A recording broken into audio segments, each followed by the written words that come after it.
लेकर खुद बड़े प्यार से समझाता हूँ कि नहीं। इस दिल्ली में इस तरह के मुद्दे पर ऐसे आयोजन की जगहें भी बहुत सीमित होती जा रही हैं। अच्छी बात है कि प्रेस क्लब है जहां पर आकर लोग अपनी आवाज़ उठा सकते हैं। 1000 दिन से उमर खालिद जेल में हैं। 1000 दिन हो गए, ना तो ट्रायल शुरू हुई ना ज़मानत मिली। हमने तमाम बहसों में, कानून के फ़ैसलों में यही पढ़ा और समझा, अदालतों की टिप्पणियों में देखा और जाना कि ज़मानत अधिकार है और जेल अपवाद है। लेकिन 1000 दिन उमर खालिद के जेल में ही हो गए। और आज आप सभी जो भी इस मौके पर यहाँ जमा हैं, जिन्होंने ट्विटर पर लिखा है, और आप सबके सैकड़ों मोबाइल फ़ोन के ज़रिए जो लाइव लोग देख रहे हैं, उन सब ने एक बहुत बड़ा काम किया है। पूरी कोशिश यही है कि उमर खालिद की लड़ाई भुला दी जाए, लेकिन आप सब ने आकर जता दिया कि लड़ाई भुलाई नहीं जा सकेगी। उसकी अकेले की लड़ाई अंदर की है, लेकिन बाहर भी आप उसकी यातनाओं को जो वो झेल रहे हैं उसे आप महसूस करते रहेंगे। हमने पिछले 9 सालों के दौरान राज्य की हिंसा करने की क्षमता को बदलते हुए देखा है। अब राज्य अपनी पार्टी, गोदी मीडिया और आईटी सेल के ज़रिए आप पर मानसिक हिंसा करता है, आपको बदनाम करता है। और इसकी शुरुआत अगर ठीक तरीके से देखी जाए, संगठित तरीके से देखी जाए, तो उमर खालिद से होती है। जब वो अनजाने में उन टीवी चैनलों के स्टूडियो में चले गए इस उम्मीद में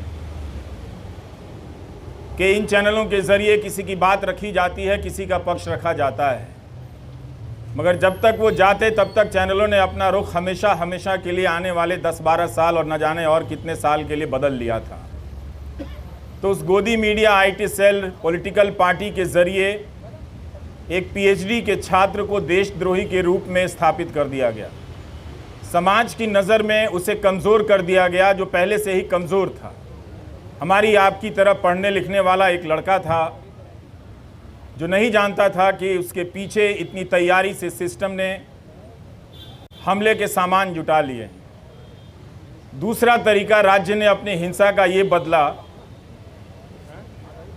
ये आप सभी जो सुन रहे हैं उसे समझना भी चाहिए कि पहले राज्य कानून की धाराओं की आड़ में छिपकर हिंसा करता था, लेकिन अब हिंसा करने के लिए वो कानून बनाने लगा है ताकि वो खुलकर हिंसा कर सके। ये बदलाव आया है और आज राज्य, हम सब देख रहे हैं, सिर्फ उमर खालिद नहीं हैं, शोमा सेन भी हैं भीमा कोरेगांव केस में 5 साल से अंडर ट्रायल हैं।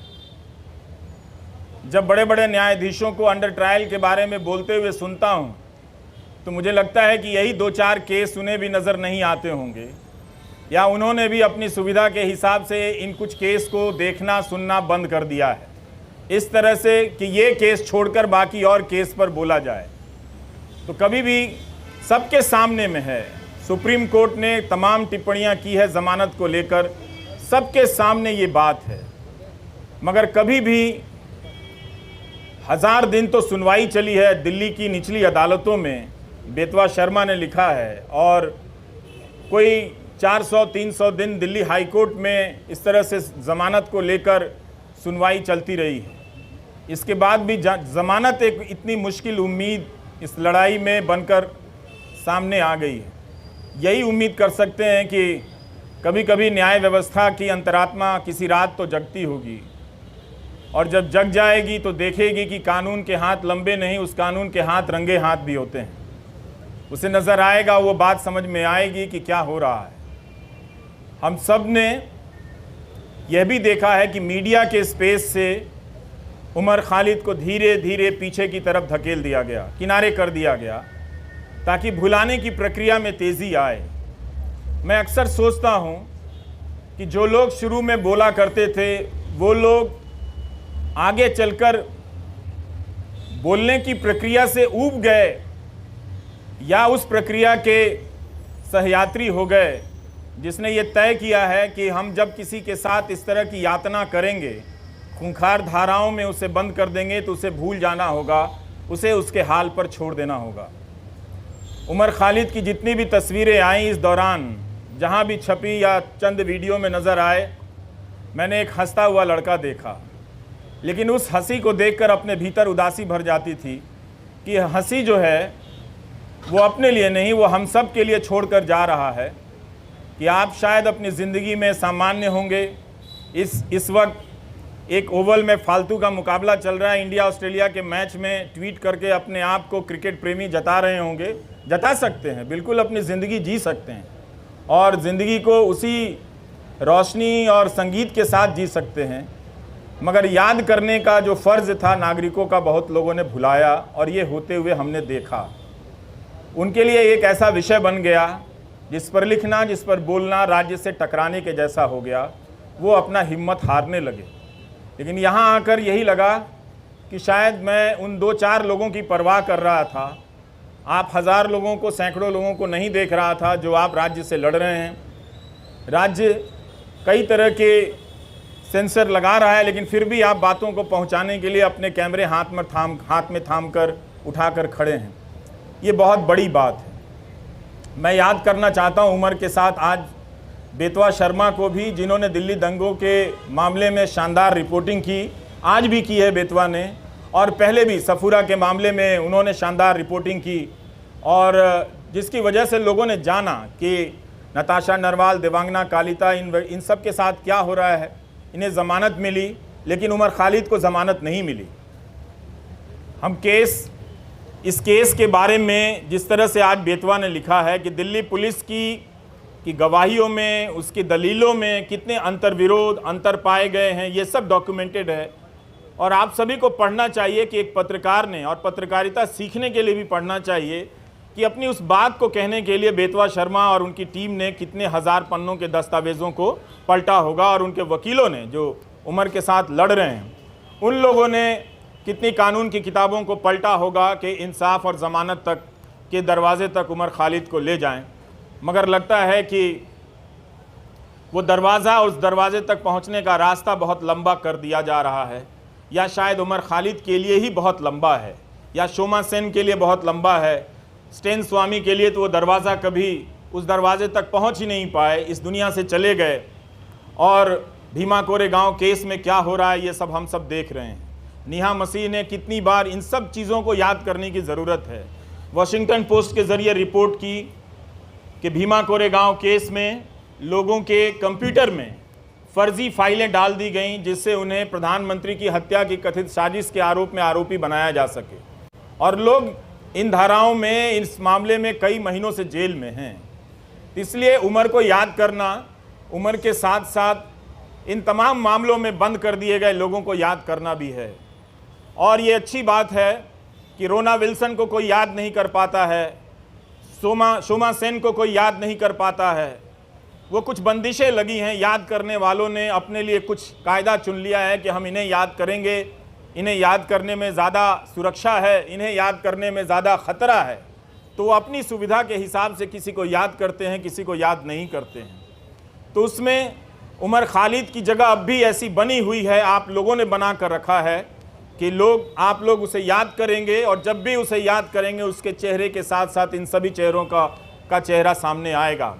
और आपके पिता SQR इलियासी जी, जब हम अपनी रिपोर्टिंग की दुनिया में कदम रख रहे थे तो आपके पास न जाने कितनी मर्तबा हम लोग अपने कैमरे को लेकर गए हैं, और एक ज़िम्मेदार नागरिक के तौर पर आपके बयान लेने के लिए मैंने आपकी चौखट पर तमाम बड़े मीडिया को देखा है जो अब शायद आपसे दूरी बनाता होगा, किसी एहतियात की चिंता में या किसी सरकार की चिंता में, वो जो भी है।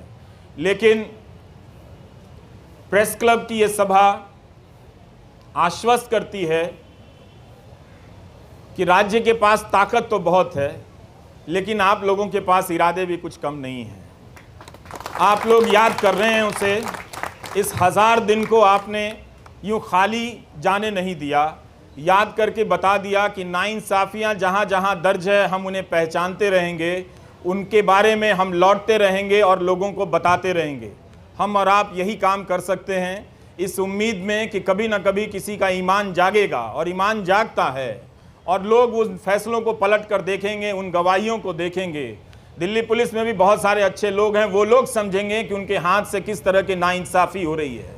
उनकी रातों की नींद भी ख़राब होगी किसी वक्त में, जब वो खुद किसी नाइंसाफ़ी के दौर से गुजर रहे होंगे, तो अपने द्वारा की गई नाइंसाफ़ियों को याद तो करेंगे ही। हम सब याद करते हैं, वो भी इंसान है, वो भी याद करेंगे। लेकिन उमर खालिद के लिए लगता है कि सब कुछ एक कठोर दरवाज़ा बना दिया गया है, लकड़ी का ऐसा दरवाज़ा जहां इंसान नहीं खड़ा है, लकड़ी का कुछ लकड़ी की मूर्तियां ही बनी हुई हैं, वही फैसले ले रही हैं, उनका शायद दिल नहीं धड़कता है। हम कोशिश करते रहेंगे कि उमर खालिद के साथ जो मामला है उसको उठाते रहें, आप लोग बोलते रहें। बोलने के लिए बहुत ज़रूरी है कि इस केस के डिटेल में जाएं, जिस तरह से बेतवा शर्मा ने आज रिपोर्टिंग की है। इतनी बड़ी मीडिया की फ़ौज है इस दिल्ली शहर में, पूरे देश की मीडिया को ख़त्म कर दिया गया कि दिल्ली में मीडिया है, क्योंकि नेशनल मीडिया है, वो राज्यों और ज़िलों की परवाह करता है। लेकिन अंत में ये नेशनल मीडिया भी ख़त्म हो गया और आज आपके बीच उसकी मौजूदगी नज़र नहीं आती है। कोई हाथ उठाकर नहीं कह सकता कि हाँ वो यहाँ पर खड़ा है और उसके चैनल पर उसका लाइव प्रसारण हो रहा है। अगर कोई ऐसा है तो उसके लिए ताली बजा दीजिएगा, नहीं तो आप सब अपनी निष्ठा और अपने कर्तव्य निष्ठा के प्रति खुद ही ताली बजा लीजिए। आपके लिए तो कोई आएगा नहीं। इस धूप में आप लोगों ने इतनी मेहनत की है, बहुत बहुत शुक्रिया कि हम सब ने आज उमर खालिद को याद किया है। ट्विटर पर जिन लोगों ने लिखा है जो यहाँ नहीं आए हैं, उनकी सॉलिडारिटी को भी स्वीकार करना चाहिए, उसे भी मंजूर करना चाहिए, उसे भी एक तरह से उसकी पहचान होनी चाहिए। कैसे तमाम अनजान लोगों के ज़रिए भी ये बात दुनिया तक फैलती है कि एक नौजवान लड़के को, जिसकी पीएचडी ही, चार्जशीट से पहले अदालतें उसकी पीएचडी पढ़ लें तो उसके बारे में नज़रिया बदल सकता है। लोग देख सकते हैं कि वो एक छात्र के रूप में कैसा रहा होगा।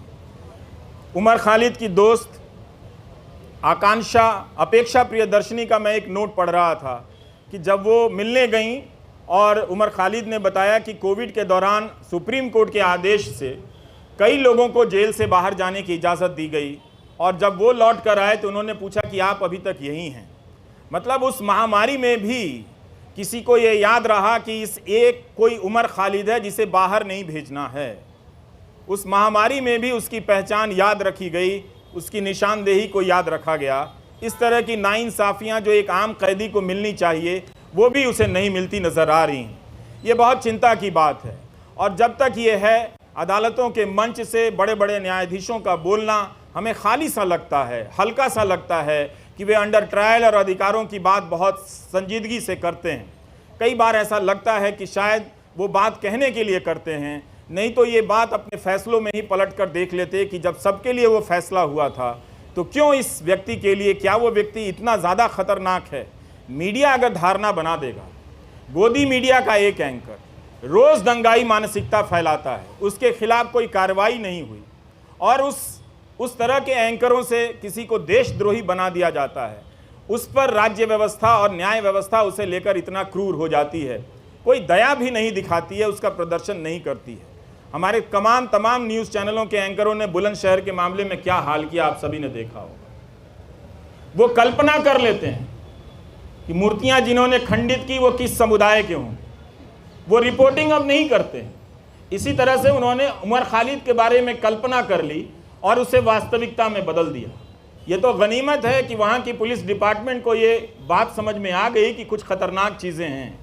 वो अपराधी पकड़े गए और उनके धर्म का नाम का धर्म कुछ और निकल आया। नहीं तो पता नहीं वो एंकर उस घटना के बहाने इस समाज में कितनी जहर और कितना आग फैला दिया होता, और किस तरह के खेल खेले जा रहे हैं इस तरह से। तो इन बातों को देखना है, समझना है कि उमर खालिद एक बहुत बड़ी साजिश का शिकार हुआ है, जिसके तहत तंत्र ने अपना पहला परीक्षण किया कि क्या किसी निर्दोष छात्र को इस तरह से चिन्हित कर, देशद्रोही बताकर, उसे एक तरह से देश के लिए खतरे के रूप में प्रोजेक्ट कर उसे जेल की सलाखों के पीछे भेजा जा सकता है। और ये उनका परीक्षण उमर खालिद के मामले को देखकर या भीमा कोरेगांव के केस को देखकर लगता है कि सफल हुआ। सत्ता ने लोक लाज की परवाह भी छोड़ दी है। स्टेन स्वामी के निधन के बाद भी उसे कोई फर्क नहीं पड़ा, किसी बात का कोई फर्क नहीं पड़ रहा। यही आज की सरकार का उसकी समझ है या उसकी पहचान है। हम सबको ये नोट करने की बहुत ज़रूरत है। उन एंकरों को कुछ नहीं होता जो दिन रात दंगा फैलाते हैं, दिन रात अनाप शनाप दूसरे समुदाय के बारे में कहते हैं, लेकिन दंगा भड़काने के आरोप में एक पीएचडी के छात्र को सलाखों के पीछे भेज दिया गया, जिसके मामले में ट्रायल शुरू नहीं हुई है और ना ही चार्जशीट वगैरह इन सब ये चीज़ें पेश हुई हैं, ना जमानत मिली है इस मामले में।